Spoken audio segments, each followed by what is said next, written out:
Hello everyone, this is Merc Serene, and I'm back again with episode 33. Wow. Today, we will be continuing to work on the Cobbleworks, which is in the background.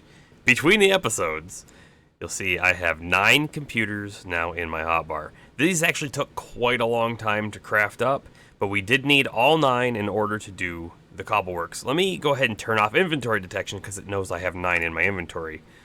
These are all the raw materials that we needed, and the raw materials themselves actually aren't too bad, but it's all the crafting that has to happen, because there's lots of long recipes, such as making the advanced PCBs, the printed circuit boards, extra unassembled PCBs, capacitors, a lot of things that use the pressure chamber. But with that said, what we're going to do is we're going to place a single computer. We're not going to worry about, multiples at this time. We're just going to get in here. Yeesh.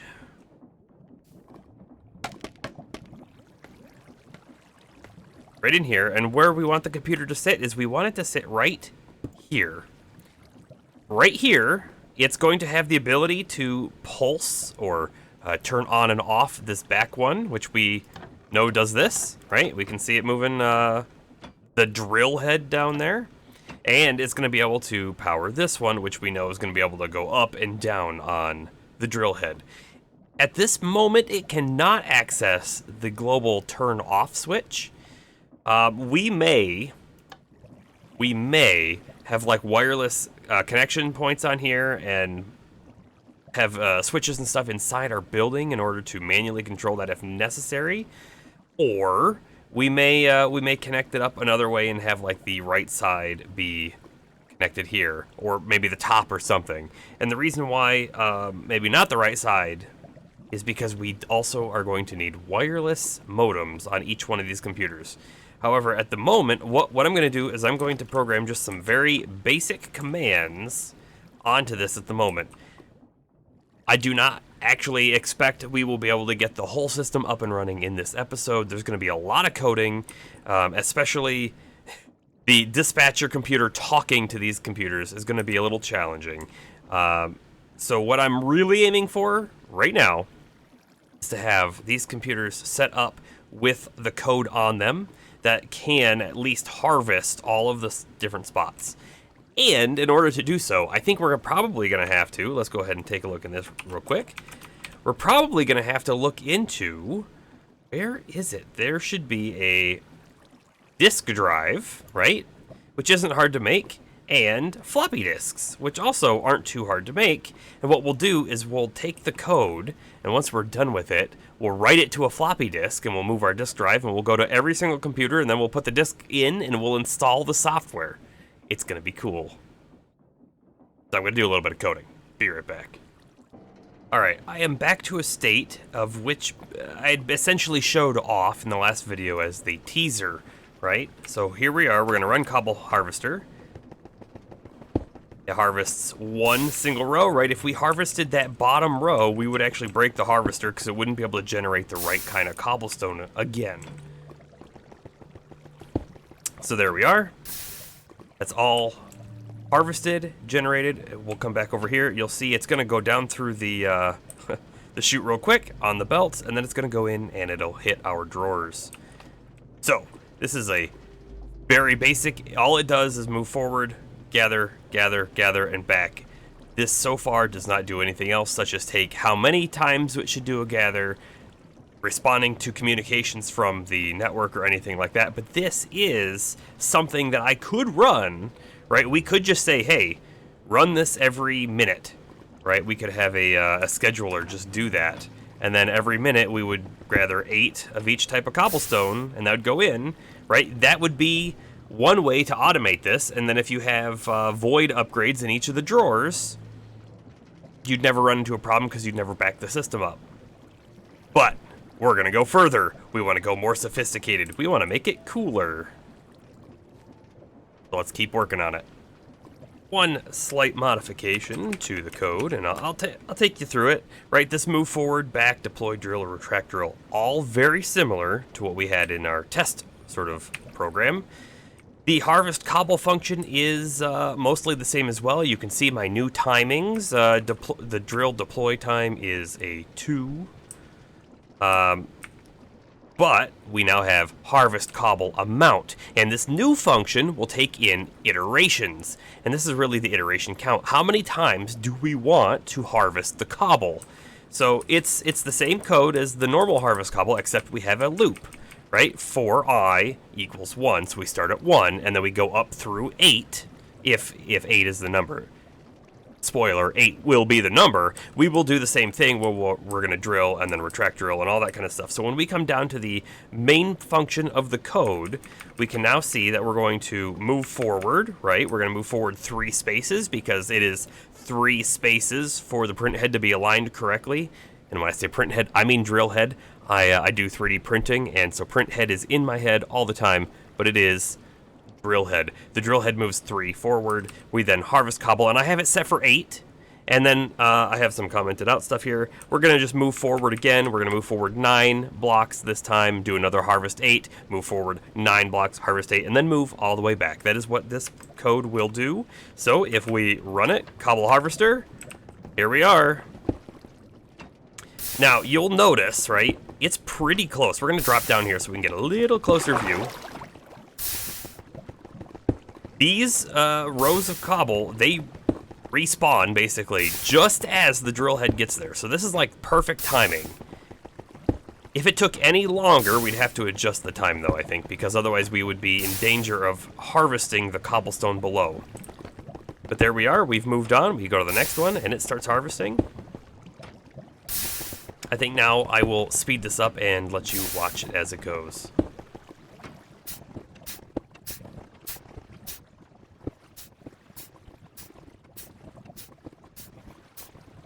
There's all 8 for each one, and then we bring it all the way back, and we'll see everything go down through the chutes, and of course go into our building, which is awesome. This is still a very non-dynamic system. We're able to tell it how many times it should gather each cobblestone. However, right, the main function always goes to the first, gathers 8 or whatever, goes to the second, gathers them, goes to the third, and gathers them. What we really need is we need a function that says gather cobble 1, or, you know, position 1, something like that. We need gather cobble 2, gather cobble 3, because when this thing actually runs, the dispatcher code is going to say, hey, I don't need everything from line 1, right, which is the one here on the right. It's going to say, I only need 1 set of the granite cobblestone, or I need 1 set of that pink travertine in the back. So it's only going to harvest what it needs and not everything. So we got to make this a little bit more dynamic. Okay, I've pushed the code a little bit further. Let's go ahead and take a look at what it looks like at the moment. So I have taken the original harvest cobble, and now it takes in a few different things. Just as the harvest cobble amount was taking in iterations, now the original harvest cobble will take in a position. Okay, so what does position mean? Well, this first spot is position 1, that would be position 2, and then that's position 3 out in the distance. So what's going to happen is when we start, we're going to get our move distance off of the position table, and we're going to get our single move increment also off of the position table. This one is a bit unique, right? You would think that it should take the same amount of time to move the whole drill head over 1 block as it does to move over 10 blocks or whatever. But you know what? It's not quite true. And I think what happens is when this whole thing starts up, like when I hit this button, I think there is a slight delay on when this is powered and then when it moves. But I think it's only maybe when it's at the start. I don't know. I haven't quite figured it out. So if we go down, we will see that if I get down to the main thing, I have the position increment table set for 0.23, only for the first slot. So it takes slightly longer. I mean, it is very slight, but it takes slightly longer to move the 3 blocks to get to the first one. And when I say the 3 blocks, I mean, you know, per block movement distance, than it does to get to the other 2. So I've got them at 0.21. And then our position table, right, this is saying how far it needs to move, right? Our drill head only needs to move 3 blocks to get to the first spot, 12 blocks to get to the middle, and 21 to get to the last slot. So what we're going to do is we're going to call Harvest Cobble for position 2, and we're going to call it to do 2 drills. Then we're going to go all the way up to 3 and do 1 drill, and then we're going to go to position 1 and do 4 drills. That's what's going to happen when we run this. And the rest of the code that was in the main program is now all commented out except for the final print done. So we can see we have significantly simplified our code, but also made it much more reusable in multiple different ways here. Let's just go back up one more time and take a final look, because I didn't go through it all the way. Harvest Cobble takes the position, we get our movement distance, we get our single movement increment, and then we're going to move forward our single move increment multiplied by our movement distance. And then we're going to stop the drill head, and we don't need to move forward again at this point. All we're going to do is we're going to set our drill deploy time, and then we're going to drill as many times as we had iterations. That's the whole for loop again. And then once we're done, we're going to move back. And again, we want to move back our single movement increment times our movement distance, because that's how far, right, we need to move. So exit, and then we will just call Cobble Harvester. Off we go. I talked so long, it's now nighttime. But we're gonna do I believe it was 2 here. We're gonna come back out. We're gonna drop off. I need to actually make a step for dropping off, because that wasn't long enough to deposit all of our things. But we go all the way out, and we're only gonna do 1, I think, out there, and then we're gonna do 4 right here.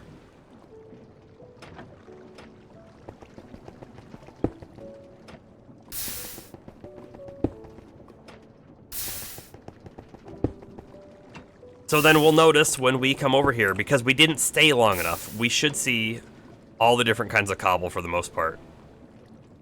And there we are. Next steps, I'm going to add a depositing cobble function. It's just, all it is going to be a wait. It might not even really be a function. It might just be part of the overall harvest cobble function. And then it might be time to make some wireless modems. Making the modems is a little easier than making the computers. However, there are still a lot of, kind of time-consuming crafts. But here are the raw materials, and then here's a lot of the mid-tier crafts. Again, we use a lot of these circuit boards, PCBs. We're going to need a lot of processors, some new things like network APIs, more machine bases, network cards, all sorts of things. Look at 40 advanced processors. That's a lot. So as of right now, I've made 2. And here we are. This is what the wireless modem looks like when it's on the PC. And I have a second one right here. This is just for testing purposes. There is some code on the tutorial for the RedNet API, and the RedNet API is how this does its sending and receiving, that I will show you real quick. It's really not too crazy. We're going to open on right, so our modem is on the right side of the PC. So we open RedNet, and then we're checking for rednet.receive. This is just going to wait. It's going to wait forever until it receives a message. And when it gets it, it's going to set the ID here and the message. The ID is the ID of the PC itself. Our very first placed computer, the gold one to our right, is 0. So that's what this is. If ID is 0, and the message says, hello world, then we're going to print message received, sending reply. And then it's going to send. And it's going to send very specifically back to computer number 0. Hello from PC2. And then we're actually going to wait again. We're going to receive another message, and then we're going to say, if the message says, how are you? Then we're going to broadcast back out, fine, thanks. Notice, again, I didn't write any of this code. This code is tutorial sort of code. You can see here on this one, they didn't check if it came from computer number 0. So technically, we could have a third one in here sending a message of how are you, right? And then this would broadcast back out. And this is actually saying broadcast to everyone, right? And then at the very end of this whole thing, we close the modem on right. And then over here, we have a very similar looking thing. Again, this is an advanced computer, so we get colors. But we have, oh, and we also get the ability to use a mouse, so I could click around if I want to. But we have rednet.open on the left because this time our modem's on the left side. We're going to broadcast a message, hello world. This could go to any computer that's listening. Then we're going to say we're going to receive the same thing, ID message. If the ID is 2, which is our PC over here on the left, and the message says hello from PC2, then we're going to do the rest of this where we're going to send the follow-up, how are you, and all that kind of stuff. And then we're going to disconnect everything from there. So let's go ahead and exit this, and let's exit this. And let's go ahead and give it a try. So we're going to start the RedNet receiver first. So when we started this, look, now our cursor blink has gone away. This program is running. It is just waiting. If I come over here and we run the RedNet send tester, boom, all of a sudden this happened. This is very, very fast, right? The communication between the computers had no delay. It just boom, boom, boom, boom, boom. All the communication happened. This is what PC1 sent. This is what PC2 sent back to us. PC1, how are you? PC2, fine, thanks, disconnecting. If we come back over here, I actually added one single message. This is after the very first message is received, just so we can have something printed over here. Now, we had started this one first, and we ran this one second. So what happens if we run this one first? Aha, we have now sent the message, but nothing has happened. If I come back over here, and now we run this, oh, look, nothing's happening. That's because we already sent the message. So, we may need logic, right, when we write our own code to say, I have sent a message, but I didn't get a reply in a minute, right? If we don't get a reply in a minute, that means something's wrong. We should try canceling that send and sending a new one. So anyways, we're going to simulate that right here. If I hold Control-T, that will terminate the program. The advanced computer also has a Control-T button over here, but I'm going to hold it. Terminated. If we come over here, we're going to see this one is still running. It's just waiting. If we come here and run the program one more time, we have now resent the message, and everything has worked as expected. So, what are our options for our actual program? We have a few. The base thing here, I haven't fully decided how I'm going to architect this yet, but we need to send the message. We need to start listening for messages on a repeat loop, right? And so the computer that's out on our line needs to wait until it receives a message. And then when it receives the message, it needs to do work. However, right, we have some problems to think about. If we're waiting for a message forever and we don't get one, nothing happens, and that's fine. But what if we get a message while it's already in operation? Let's say it's harvesting cobblestone at position 1, and then a message comes in for position 2. Technically, because we shouldn't be listening at that point, we're in the execution part of the code, we're going to lose it. We're going to lose that message. So we need to be able to queue up messages on the host computer to send out. So that way we don't send one out while it's still operating. But that also means that the host computer needs a way to understand when a computer has finished processing so that it knows when to send the next one. The next problem that you run into very soon, very quickly, if you go down that route, the simple logic of what I just said is we would send a message to line 1, and then we're waiting for the reply for line 1, which means we can't send a message to line 2 because we're waiting for the response from line 1. So we're going to have to get a little creative and figure out how we can potentially queue up actions and listen for messages without blocking other forms of communication. I'm not sure if Lua has threading, but if it does, we would absolutely want to spin up threads. We would want one thread that sole operation was to listen for a response. So every time we send a message to a line, we spin up a thread waiting for a response, and then it can just wait there and hang around, and when it gets the response, it can do some action, and then the thread can terminate. But again, I don't know if we have that option in Lua in the computer craft that's here. So I'm going to do a little bit more investigation, and maybe we'll come back with something. Maybe we won't. Maybe we'll link up the first two computers and do a very basic test. Okay, I'm ready to show off the next test, and this is actually maybe fully functional for this PC. This PC is going to simulate one of the line computers. So let's go ahead and edit our receive tester, but it's actually receive tester 3 at this point. This code is essentially our full harvest cobble code that's running, that would be running out in the actual line. So here is where we had our harvest cobbles very specifically running for position 2, position 3, position 1 for multiple different types of harvests, right? But it's commented out. It does nothing. The print is also commented out. We will get rid of that.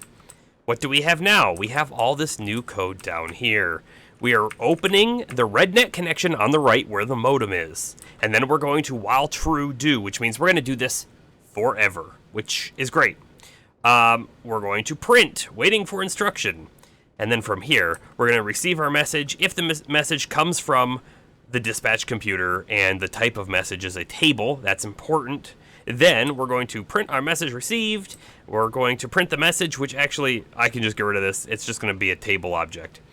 And then we're going to do harvest cobble. Look at this. So our dispatch computer will send a message that all it looks like is it's going to be a table of, let's say, 1, 3. And what that would mean is for position 1, harvest 3 times. That's what the message will look like, which you'll see in just a moment. And then we have to wait for acknowledgement. We're going to set this to true. While waiting for acknowledgement, we're going to print a little bit of code, but we're going to send a message back to the dispatcher saying complete. And then we're going to check 10 times in a row for that acknowledgement off of an os.pull event. This is very similar to doing the rednet.receive. However, rednet.receive will just halt all operation, whereas os.pull event will watch for a pull event for a very short amount of time, and if it doesn't get one, it moves on. So this won't block our code. That's a very important part here. And if the event, right, is a rednet message, because now we have to say, is it a rednet message? This could be any kind of OS event, really. And the ID, I guess I'll have to go over to that real quick. We'll come here. And the ID is 0, and the text says acknowledged. Then we print message acknowledged. We set the waiting for act to be true. Or sorry, we set it away from true back to false, meaning that this while loop will stop, right? Because we'll be false. And then we're going to break out of our little for loop here. So we'll break out of the for loop. The while will say, oh, it's now false. It will break out of that loop, and we'll go all the way back to the beginning of here, the while true, and say, waiting for instruction, waiting for a message. So let's go ahead and exit. I didn't make any changes. We're going to run our receive tester number 3, waiting for instruction. If we just sat here and waited, nothing would happen. This computer will go in operation like this forever, just waiting, just waiting.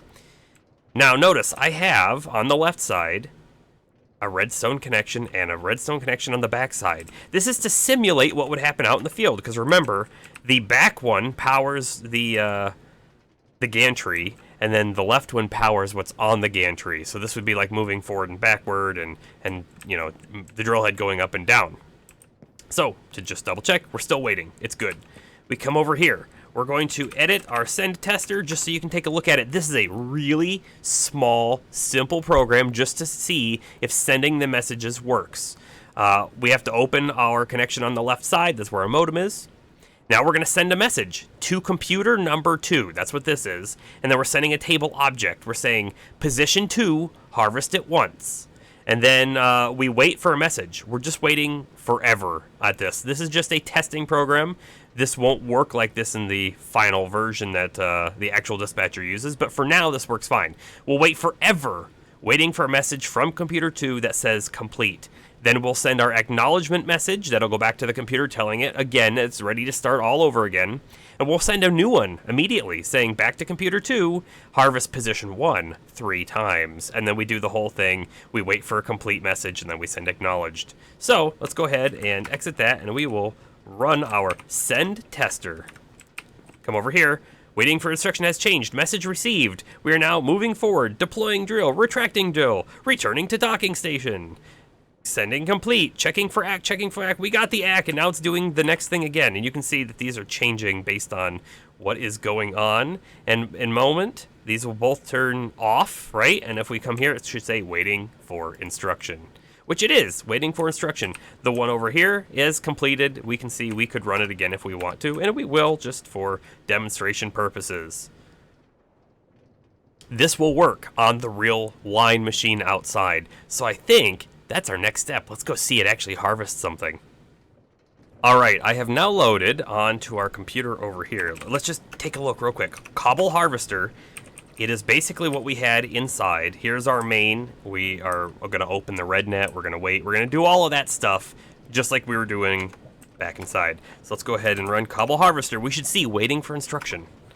Here it is, waiting for instruction. So this will be our like moment of truth, right? We're gonna make this quick path over. The only change that we have to make here, and we'll make it real quick, I'm gonna edit the send tester. We are now not on computer 2, we are on computer 1. So we'll just quickly make these modifications. Save, and again, we should harvest the second position once and the first position 3 times. Save, end, send tester, go. We have gone out to the second spot. We harvested it. That's great. We're going to come back. So now we should be checking for the acknowledgement. Oh, it looks like something happened here. I have a feeling this is a timing related thing. The mistake that I made is here. I never sent the acknowledgement back on the right channel. So that was just a very small thing on my part. However, right? What we've learned, and in fact, when the actual dispatcher is sending the message, this won't be a hard-coded value. No, it'll be pulling it from the table. If you remember, we've already configured this to be line 1, this to be line 2, line 3. It's going to use the line number. Line 1 corresponds with computer 1. Line 2 will correspond with computer 2. And in fact, if they didn't, for whatever reason, we would make a table that said, oh, line 5 is actually computer 2, and then we would use that table. So we're going to come here, and we are going to terminate this program. We're going to run it again, wait for acknowledgement, and now let's kick off our sender once more. Save, exit, run the send tester. We've harvested the first spot. We come back. We got the message going, yes. Aha. Look at that, though. We're actually over here. We are over one too far, and I bet you this is another timing-related issue based on when it got the message. I have a feeling we need to make sure that we have a delay in place so that it has come here and deposited its items, right? We already talked about this. We need a delay right there. If the delay was there, this would have kicked off at the right time to go back and harvest the next spot, and we wouldn't have been off by a whole block. But here we are waiting for instruction again. I'm going to terminate this. Here we are with the very slight modification. We now have a slight delay over here. It's currently set for 3 seconds, and that feels pretty good. We'll see what happens again on the send tester test. We go out, we harvest, come back. We will hold for 3 seconds. 1, 2, 3. And then we move out. My counting was a little fast, but we're going to get the 4 here. And everything worked correctly. We've deposited all the cobble both times, depositing cobble, and then we will get sending the complete, message acknowledged, waiting for instruction. Pretty sweet. Now we need to build in the actual dispatcher code over here. Hey everyone, and just like that, we're suddenly out of time. Man, it sure does go fast. We still have a lot of work to do on the dispatcher program itself, and we don't have any of our monitors hooked up to the dispatcher yet to display anything, but the code to actually handle sending the messages, waiting for responses and whatnot, that is what we will be doing next time. So, I do really appreciate you coming out here today, watching the Cobbleworks come into action. I mean, look at that. We actually have something that does work. It's not quite wired up just yet, but it will be soon, and all of these cobbles will be ours for the taking. So, if you enjoyed the content, if you think the computer stuff is cool, please let me know in the comments, right? Because I will want to incorporate it into more things. But if you think it's a little boring, maybe we'll incorporate it, but I won't show as much, or whatever. Just let me know how you like it. And If you thought the content was worth it, consider subscribing. It really does help me out. So with that being said, Mercs Rain signing off. Hey. On a more serious note, unfortunately, I think I'm going to have to miss the video next week. So I hope you can understand, but we'll be back shortly after to continue working on this project.